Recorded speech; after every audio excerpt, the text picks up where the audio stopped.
Hey there, writers. Welcome back to the channel, The HC Publisher. I'm Holly. This is How to Write a Book, Episode 4. Today, we're going to look at one of my favorite topics in writing, which is drafting, but a focus on those descriptive details. I'll be showing you a personal strategy that I use when it comes to visualizing, as well as throwing in some of those higher conscious practices that help with creativity and staying in flow during writing. If you're new, don't forget to follow, like, and share below. If you're returning, please add a comment. I would love to hear any tips or strategies you personally use and find helpful when you're drafting. I want this to be a safe space for creatives, whether you're a new writer or a seasoned author, so that we can grow and expand this community of indie authors and publishers. Okay, let's get started. When you're drafting your chapter, think of the reader as never being in that scene or setting before, almost like a newborn, except older and more aware. But really, with that same concept in mind, you want to present the world to them so that they can see it in their mind's eye. And what's the best way to do that? Descriptive details. Now, I don't mean throwing everything you can and putting it on the page. If you do that, it's going to bog down the plot line and actually slow it down so much that the reader is going to lose interest. And it'll actually have the opposite effect of what you want. It's really about finding a nice balance between the action, dialogue, internal dialogue, and the descriptive details, and making them all work together in a way that matches what's happening in the story.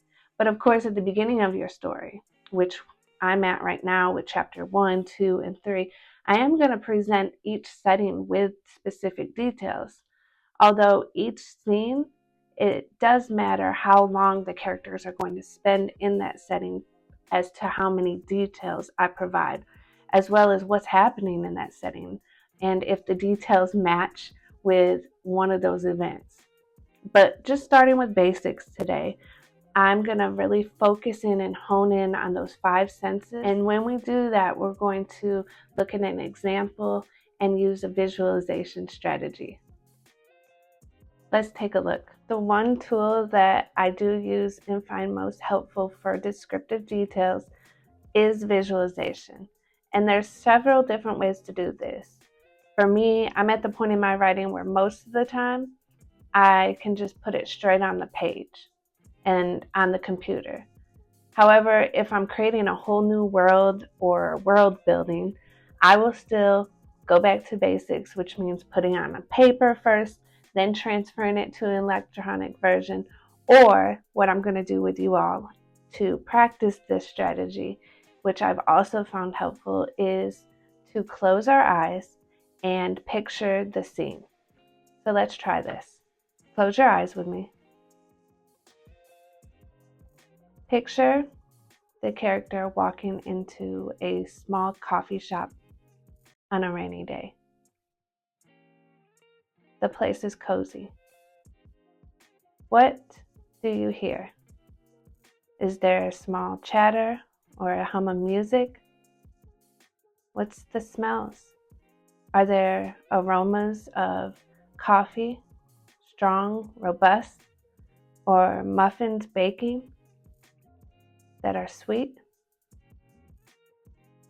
How about the floor? What does it look like? Is it marble or tile?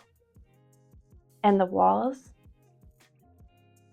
Maybe there's artwork displayed and the lighting is dim.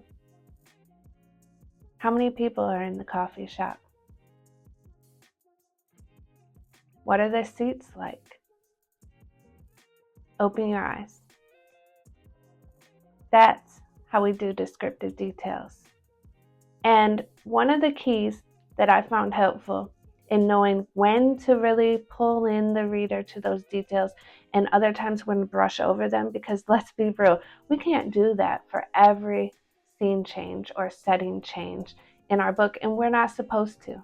Like I said, that will bog down the plot and lose the reader's attention. So I think what works best that I found is to match it with what's happening. If it's a new scene or setting, try and do that as if you're the character coming in.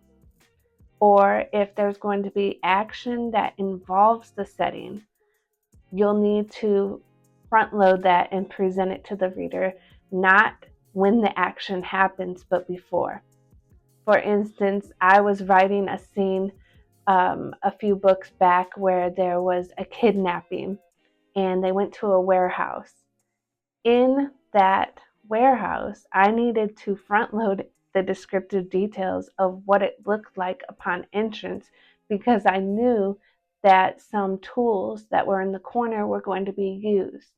So I had to put those in at the beginning in a way that didn't throw off the reader or give away what was going to happen. And that's part of the art of writing. But being able to visualize it first and then pull those details in appropriately is what it's all about. During the editing phase, you'll go in, refine and fine tune, pull out so many details that you added and you didn't need. So you don't want to worry about overdoing it too much. You just want to be mindful of it. Let's take a look at the book I'm working on currently now, and I'll show you what I mean. For my chapter here, I'm focusing specifically on the events after the duo escaped from Trident, where they infiltrated and now are potentially being tracked and chased. So I see them in the car driving as a getaway, and they're in the middle of nowhere essentially. The first thing I start with is describing what they see through their own eyes out the car windows, from the sky to the horizon, and really trying to match those details with the events that are getting ready to happen in this chapter, which are going to be dreary and kind of sorrowful. So it also allows for some foreshadowing to happen here. I added in specific details about the gray sky and mentioning that it looked like it could downpour at any minute. I also put into place information about there being very light traffic, and that's really how I started the scene. There's going to be a car crash that happens unexpectedly, as this is a short scene. So I needed to pull in all of those descriptive details as if I was the character sitting in the Jeep myself. I also wanted to be specific about the interior of the vehicle so that the reader would feel like they're right in there with me and it's realistic. I added details of the character turning around in their seat and shaking Elisa on the leg, because that's something that would really happen if you're on a road trip and somebody falls asleep. After writing those few paragraphs and adding in those descriptive details, I went ahead and looked at my notes and saw that the event coming up was where they would be running on foot. And so I needed to go back and add even more descriptive details about the setting and the terrain so that it would make sense with the events that were getting ready to happen in the chapter. So it's a little different than using them for foreshadowing, but it allows for the flow to be faster paced when the action really starts to happen in this chapter. I added details about the lake and the cliffs and the tall pine trees because, again, these are all the aspects of the setting that are going to come into play in the next chapter. I'm also going to show you another strategy I use that I found helpful with writing descriptive details as well as just drafting in general along the way.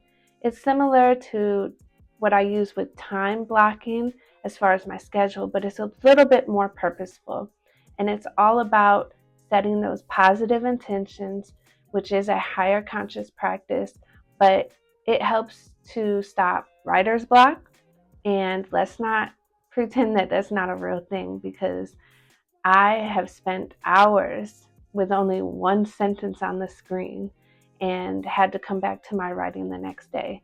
This is just a little strategy that you can use to take your mind off of your writing for a moment and then get back on track with a positive mind frame, which Writing can be daunting. As much as we love it, it is very draining of our energy and it takes a lot out of us, even if others don't realize that.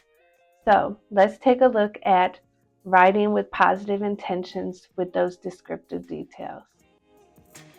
This is what I would do before I begin drafting for the day, especially on days where I feel like I'm not very motivated. I may even do this after I get started if I feel like I'm coming up to a writer's block or I'm procrastinating. And what I do is I write down exactly what I'm going to do for the writing that day. And I start with I will, which sets the positive intention. And then I list out and number the basic things I want to accomplish during that writing period. I'm not worried about specific times or an amount as far as how many words I want to get done, more of things that I think will help me progress and get the writing done and keep a positive mindset. So it almost looks like a checklist where I put an area to check off when I do complete it. Here I put finish half the chapter, focus on descriptive details, which I wanted to tune into specifically. And I also put in time for taking a break after every paragraph to give myself a brain break and to listen to music, have incense. And some of those, as you can see, will just set up the writing space and help me to tap into the higher consciousness so I can pull in creativity.